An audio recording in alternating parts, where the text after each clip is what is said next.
All right, welcome everybody. This is the senior college planning night for Norton High School. And we'll go over and introduce everybody here that's going to be speaking on the screen.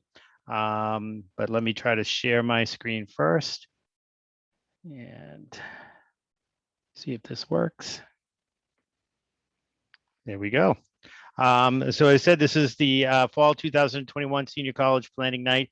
Tonight we'll be focusing on the application process and all of the things that are involved in actually planning for, in the process for going through the application and not really touch on financial aid. We'll be doing that later on. That came out with some of the agenda items that I'd sent on an email earlier in the year, and that's also up on our website. So let's get going, maybe. All right. So just sort of the staff here that supports our students as they go and apply for colleges. My name is Vinny Searcy. I'm the director of PPS, and I oversee the guidance department. Jen Prue is our academic coordinator of the guidance department, and she services our students whose last names go from A to CH, and any of the students that are in our GRIP program. Shannon Griever is our newest guidance counselor. She joined us this year. We're very lucky to have her, and she's going to be working with students with the last name CI to I, which means that she's taken over some of the seniors that Miss Prue and Miss Warren worked with last year. And just to sort of put that for folks at ease, the three of them are working very closely together as the seniors this year go through that process. So obviously Miss Warren and Miss Prue know them in much more depth, and so are really working. So it's kind of a team effort around those seniors.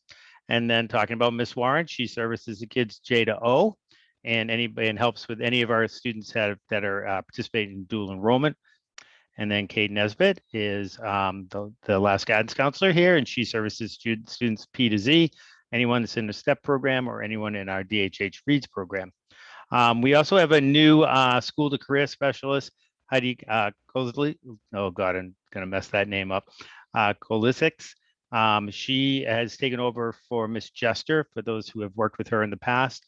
And she's really available to help out with students that are still not sure maybe where they want to go in terms of careers, helping out with majors, those kinds of things as far as it is regards to college. But she can also help out with folks that are maybe looking for part-time jobs, internships, job shadows, those kinds of things. So she's available as well. She's not here tonight, but important person to know. And then Melissa Thompson's our guidance secretary, and she is not on the call tonight, but again, she's tried to kind of the glue that holds this all together, helps out with transcripts, the portal, all of the things that happen kind of behind the scenes. So, and she is really an important part of what we do. So we just wanted to, before we get into the actual process for applying, just how to stay connected to us. We have a guidance Google site. That's where our newsletters go, college planning, admissions visits. All of that is up there on the site for the kids to see. We have reps. In fact, we've already had some reps come down and visit with us, and hopefully have students go and see them. So if they're interested in a particular college, they can sign up by going through the Google site. We have a Twitter account that Ms. Nesbitt keeps up to date. Is always tweeting out about different events, not just at our high school, but also links to webinars for college planning, financial aid, things that are going on that are important for students to know, both in terms of college, but in other aspects related to guidance, jobs, so forth.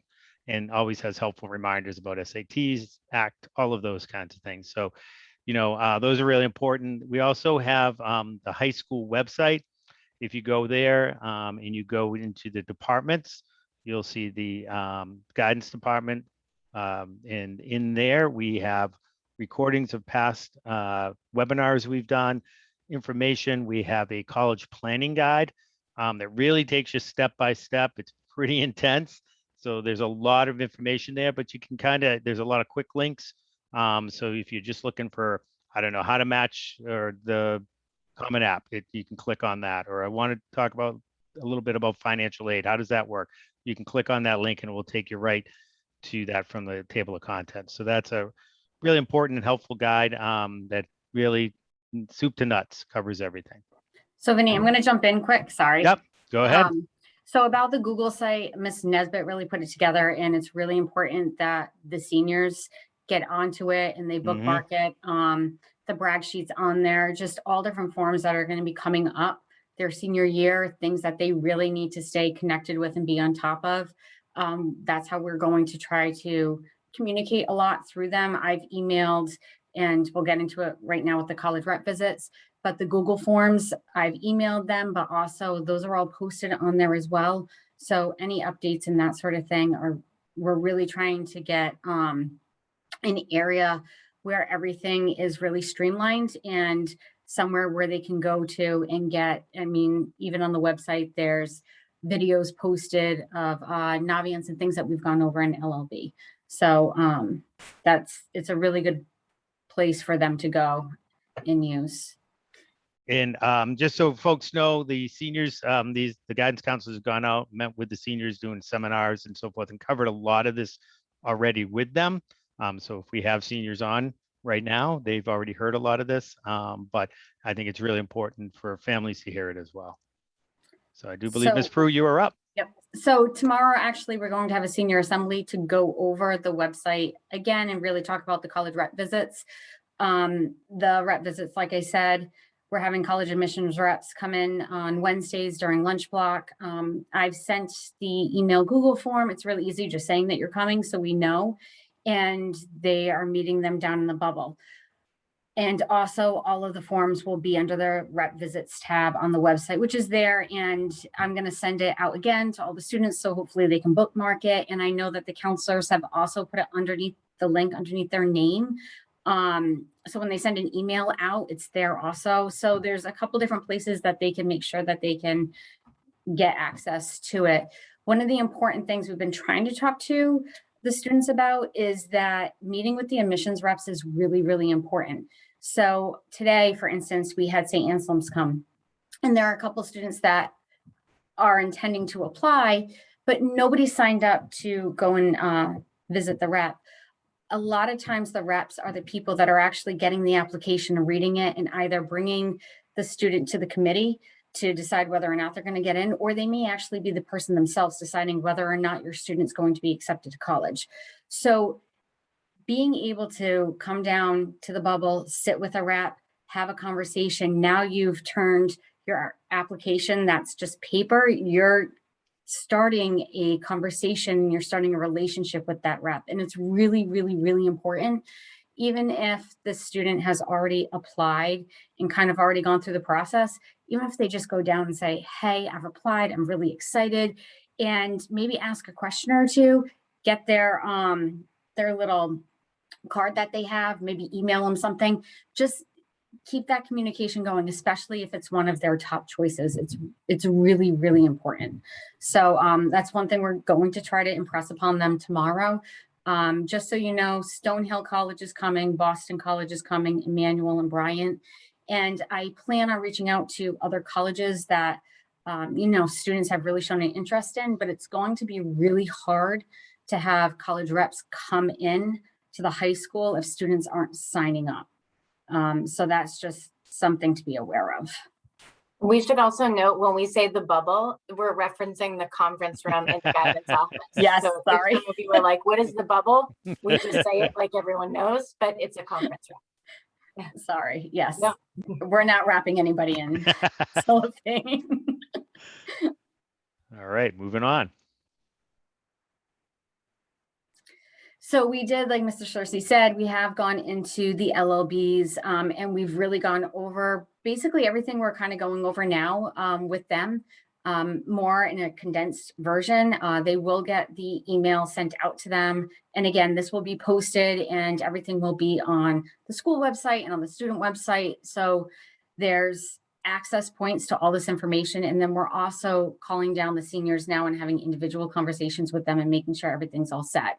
But in LLBs, we went over making sure that the Naviance and the Common Apps account were linked, how to request initial transcripts through Naviance, and then submit a request for letters of recommendation for the teachers. One of the things, just again, to kind of brush upon quickly, is that they don't need to formally request through Naviance a letter of rec for the counselor. You just fill out the brag sheet that again is posted on both the websites and share it with your counselor. So there's no need to formally request through Naviance.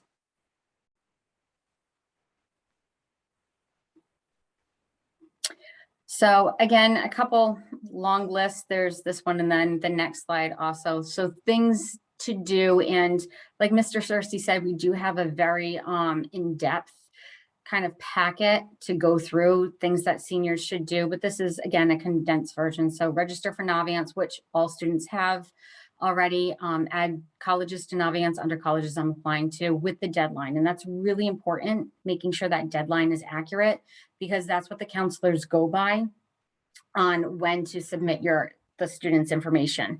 So if they put the wrong deadline in, our part of the application might be sent at an incorrect date. So it really is important to make sure that that's there. Create a Common App account. They should all have that.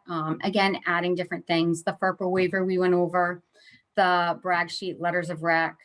And again, just going through the checklist, the college essays they're working on or have already done so, and then submitting everything within that deadline, and then making sure that FAFSA is all set.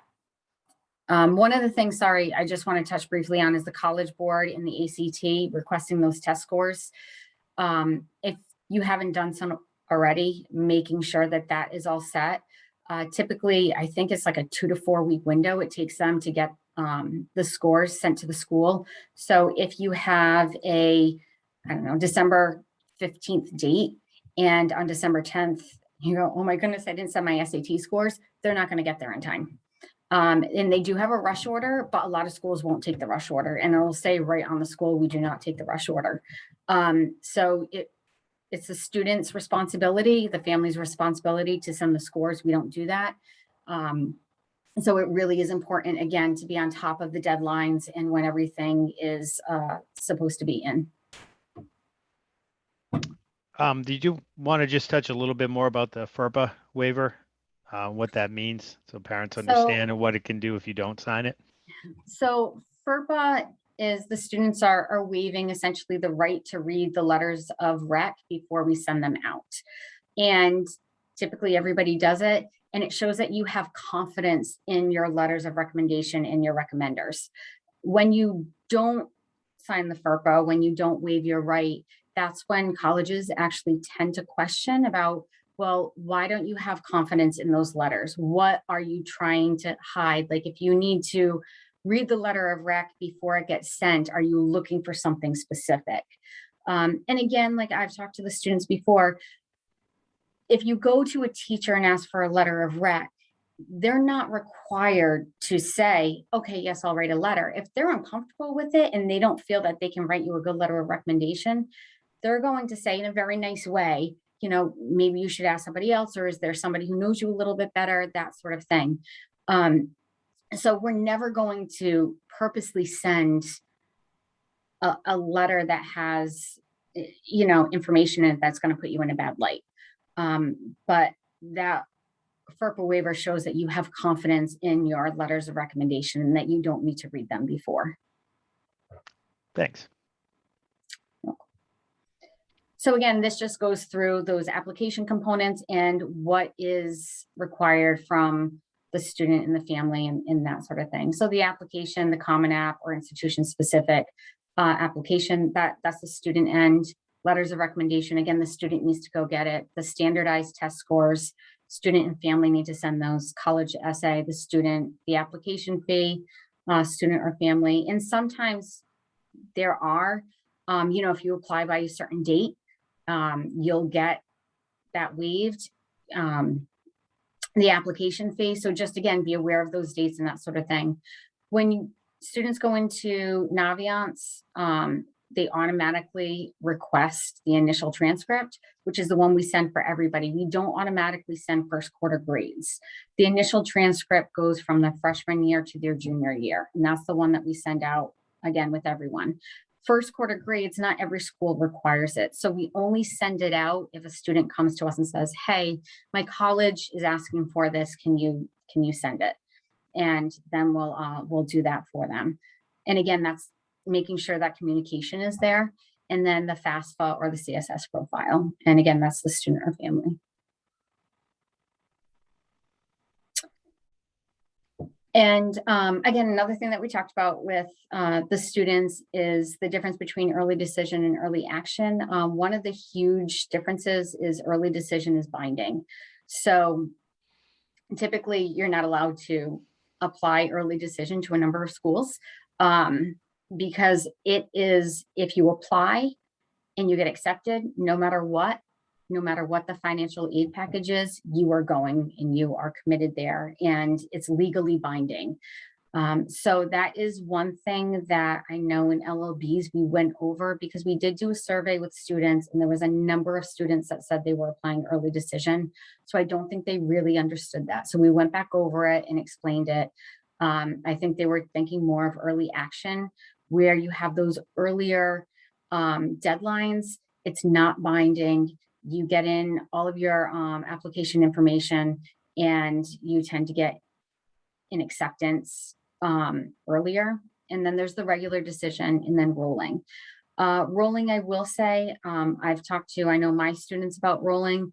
Even though the deadline might be February, you still want to apply early. A couple years ago, I had a student who kept pushing it off, and the deadline was in February, but she went in December to go apply, and the applications were off the website because they had already fulfilled all of their spots.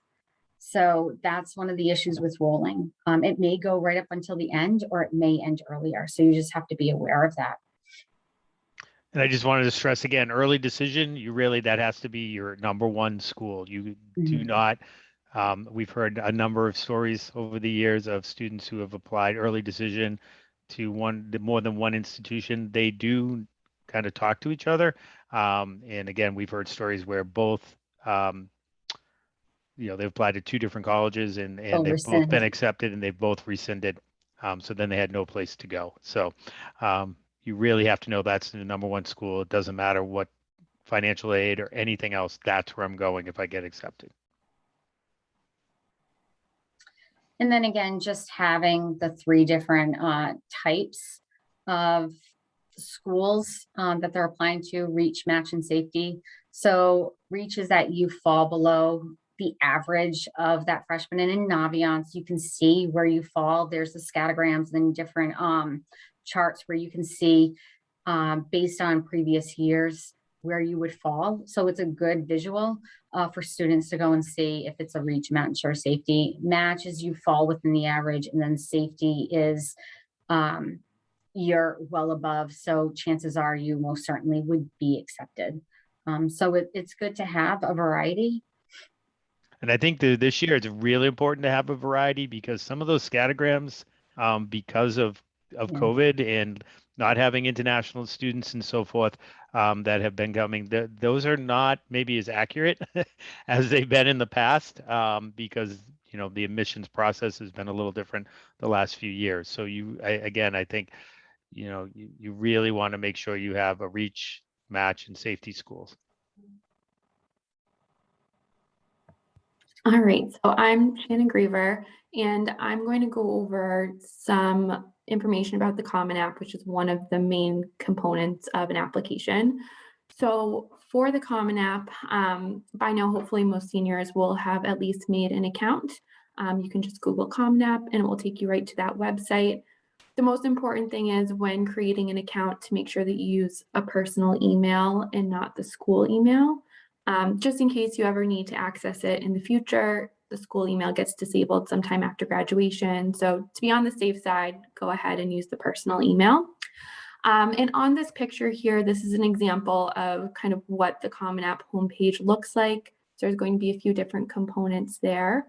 You'll see a few different tabs. One tab says Common App. And really what that is the bulk of the information about the student. So asking a lot of demographic information, activities they may have been involved in, different components of classes that they've taken as well. So it's a little bit tedious. So I'd say the sooner that they can get started, they'll thank themselves later. You'll see a college search tab. That's where they can search schools that might be on the Common App.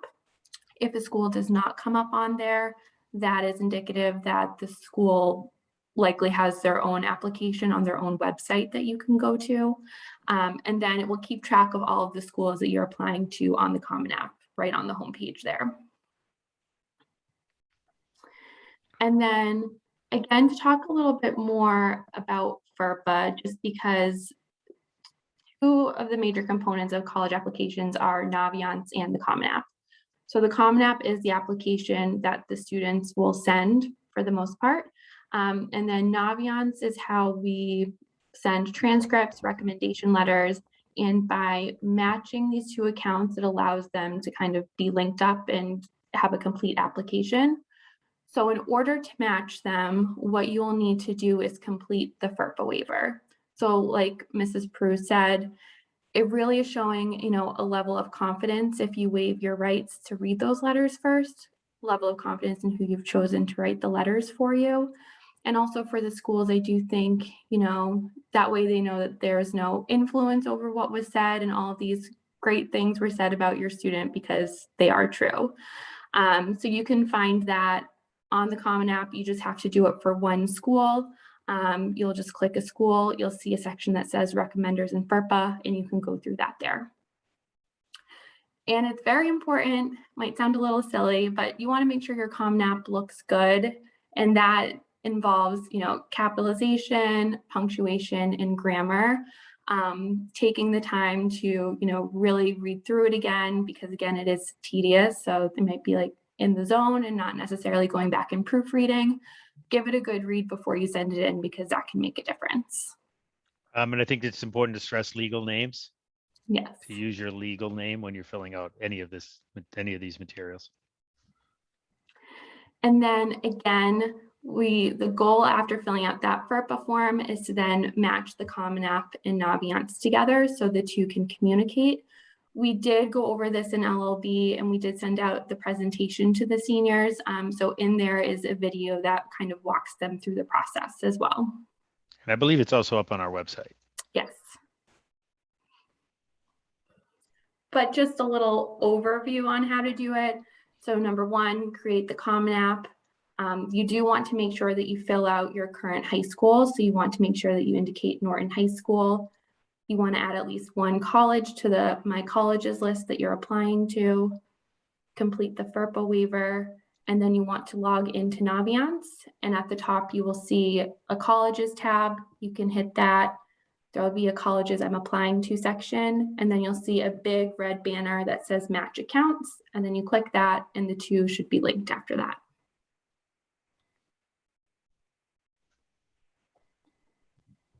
All right, I'm going to speak a little bit about standardized test scores and SAT and ACT. So with COVID and the pandemic, many schools did go test optional. As Ms. Prue said before, it's really important to make sure you're checking with your individual colleges that you're applying to be sure that that's accurate. Most schools are still test optional. Most did it for a 3-year window of a trial period of doing the test optional. We're finding more and more students are trying to get those SATs or ECTs in this fall, which is great. In general, I advise if you can take it, go for it. You can always decide whether or not to send your scores or not. And that question does come up. And what we tell our students in general is looking at the college's baseline information. If you're somewhere near the average for the SAT and say your score is maybe a little lower, in that case, if it was just a little bit below the mark, I would still send it. But you can always choose if you're, it was a bad day, you're way below, use this test optional to your advantage, and you can choose not to send it. If you need help kind of weighing your options, you can always set up an individual meeting with your counselor and we can kind of talk it over. But we're having those conversations daily. Like a student will email and say, this is my GPA, this is what I got in SAT, what do you think? And ultimately it's up to you, but we're happy to help you kind of weigh the pros and cons of that.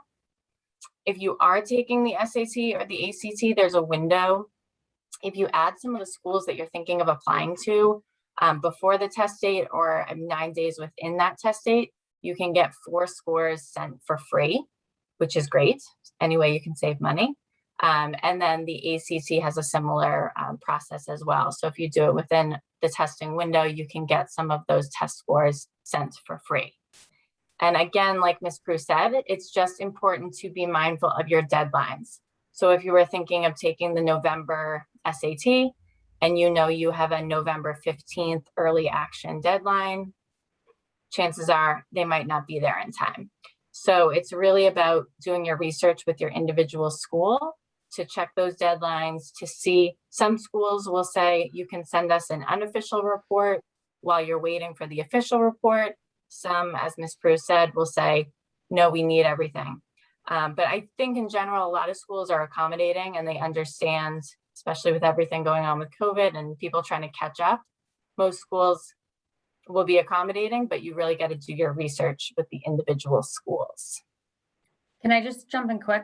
Yep. Sorry.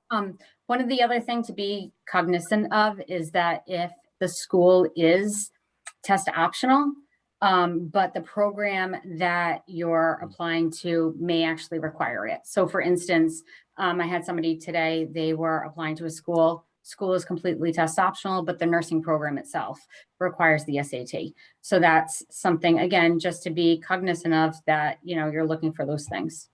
So. And I know sometimes people ask, well, why doesn't the guidance counselors at the school tell us that?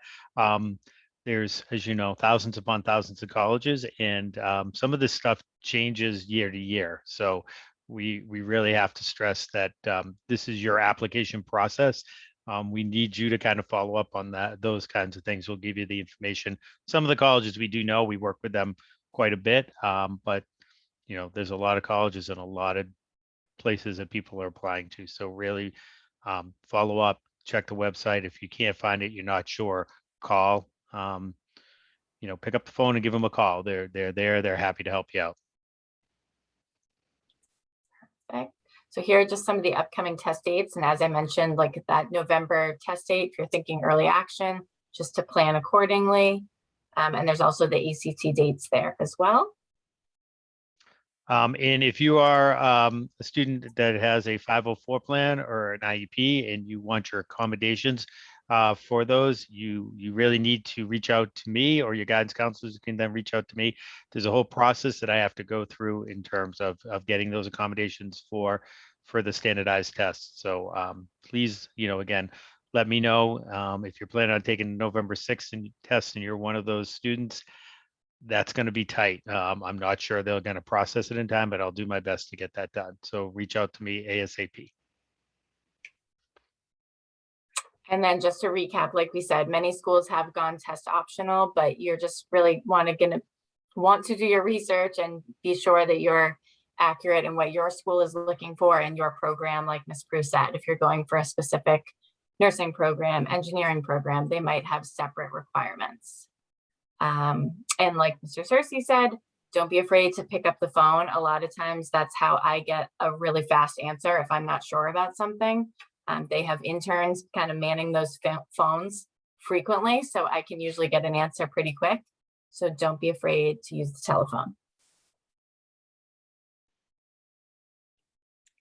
So as we had touched on before, it's important to get letters of recommendation. So to do this, you have to prep.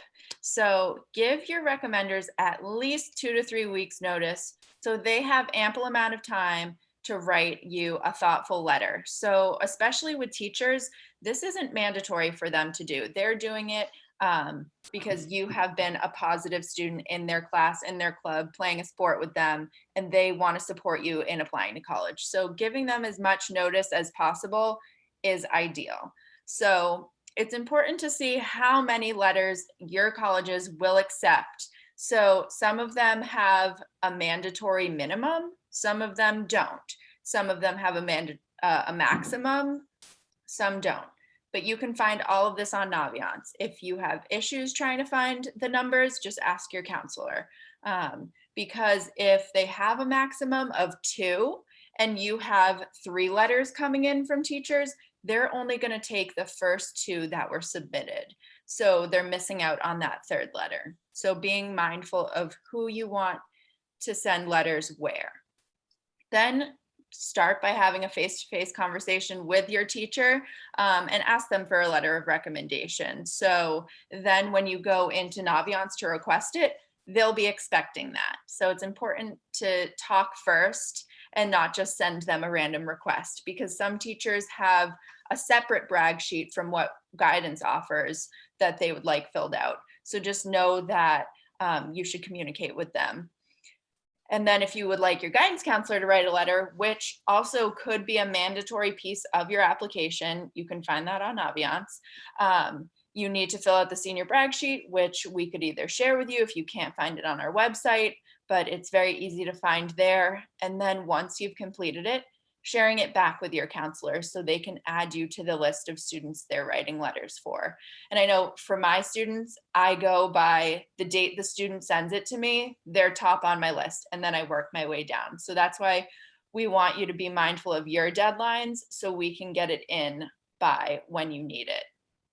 If you're having somebody from outside of the Norton High School staff write you a letter, so if this is a coach, a mentor, a boss at a job, you're going to need to provide them either with stamps and postage and addresses for all of the admissions offices you'd like it sent to, or they could send it to admissions via email. So just working that plan out with them, because we cannot submit those letters through Naviance.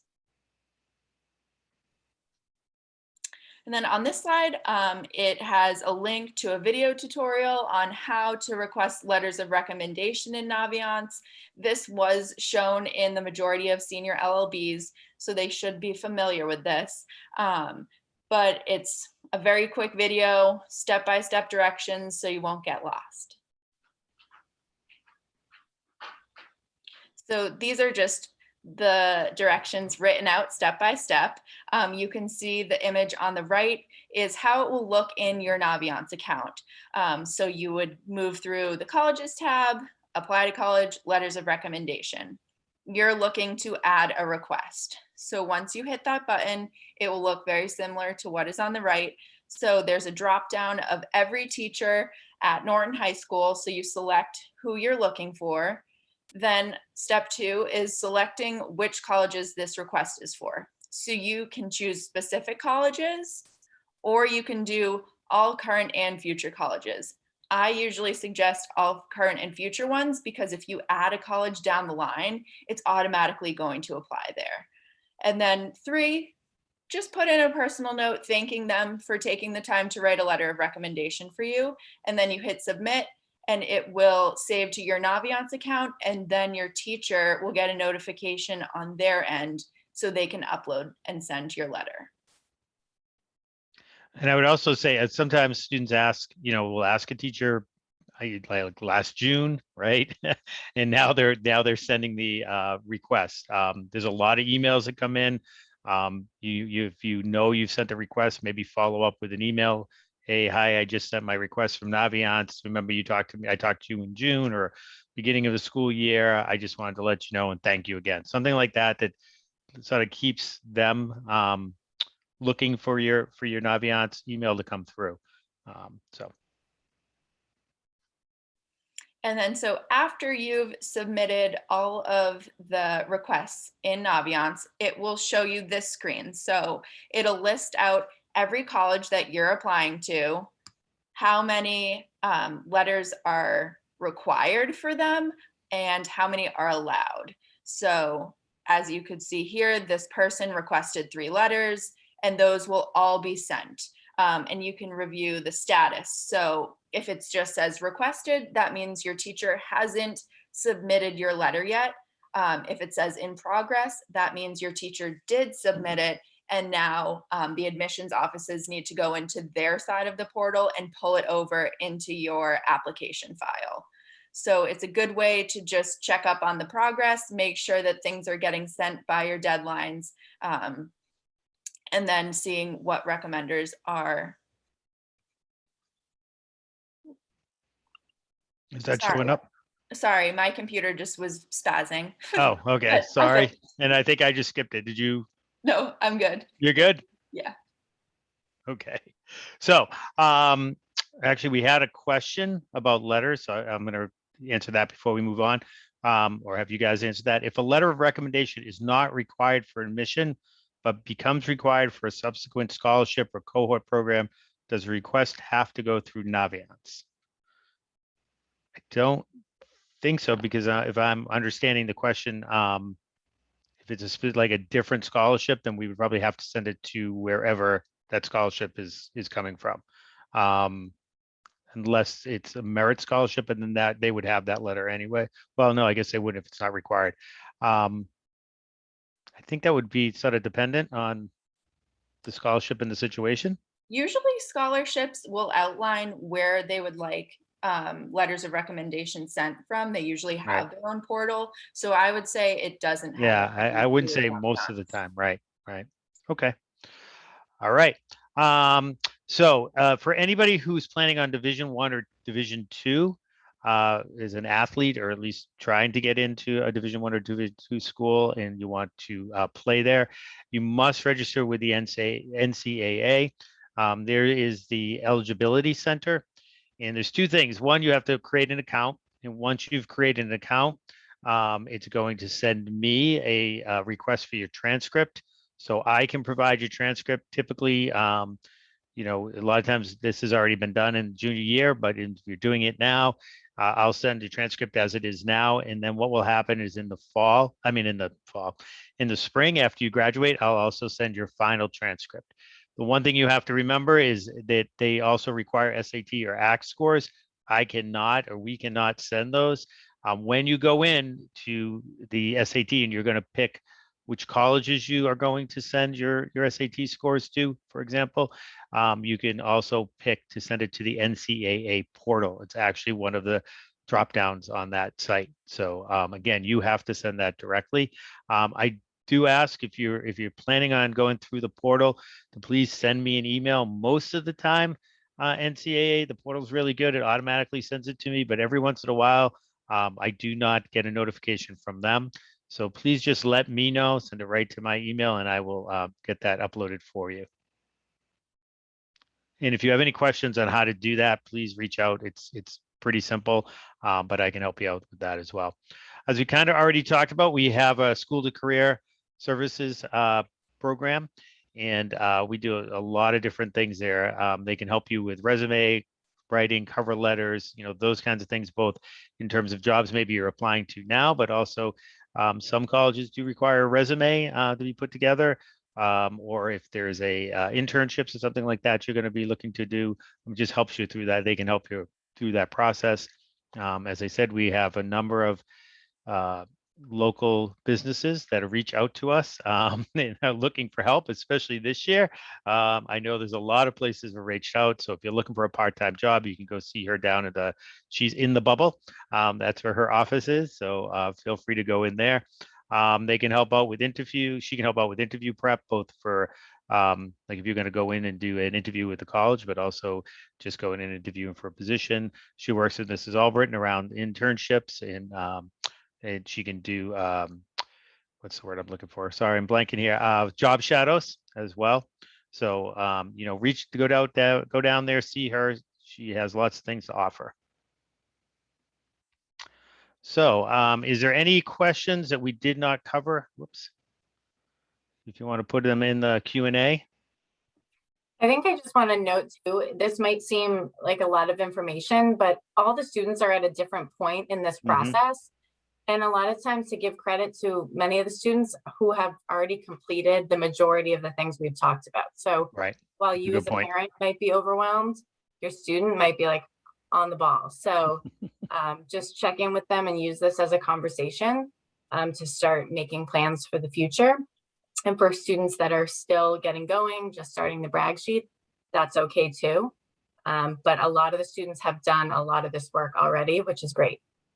Yeah, I think the most important thing is making sure they remember their timelines. Some of them will get going on the process and then kind of forget that part. So, and then I think the other thing that we didn't cover here that's really important is, especially this year now, they're open up again. Go do the visits, go, take the tours, get on the websites. They're trying to figure out who is actually going to come to their college, just not apply and then be accepted, but they're also trying to see, okay, who out there is really, do we have a good chance of getting? So the more time you spend on campus, if it's a college you're really interested in, the more time you're on their websites. They do track that, especially if you sort of signed in and created an account. Some colleges track how many clicks, how long you've been on the website. They're really trying to figure out who to make the offer to, because they want to get as many people that it not only they accept but actually come to the school. So all of that is really important in part of the process. Let's see. Is the SRAR used across multiple schools, or is it just a one-off? SRAR? Do you guys? The self-reporting academic record. So oh, got it. Yeah. So it varies, Yes. but a lot of times, so the students were given their transcripts, so that will help them. They can use that because a lot of times they know they've taken math for 4 years, but they can't remember the exact proper titles of the courses Yeah. they've taken. So students can use that transcript that was given to them. We can always email a copy too, if for whatever reason the student lost it, but that's how they'll self-report their academic record, if asked. Any other questions out there? Anything else from any of you folks on the panel that we forgot to cover? Again, this presentation will be up on the website and can be accessed at any time. And like I said, we have other presentations. We have clips up there for some of the Naviance and college app processes as well. Oh, one more question. Nope. Well, thank you as well, Jill, for coming. So with that, we're going to sign off. Everybody have a wonderful night. And again, reach out to us if you have any questions or concerns.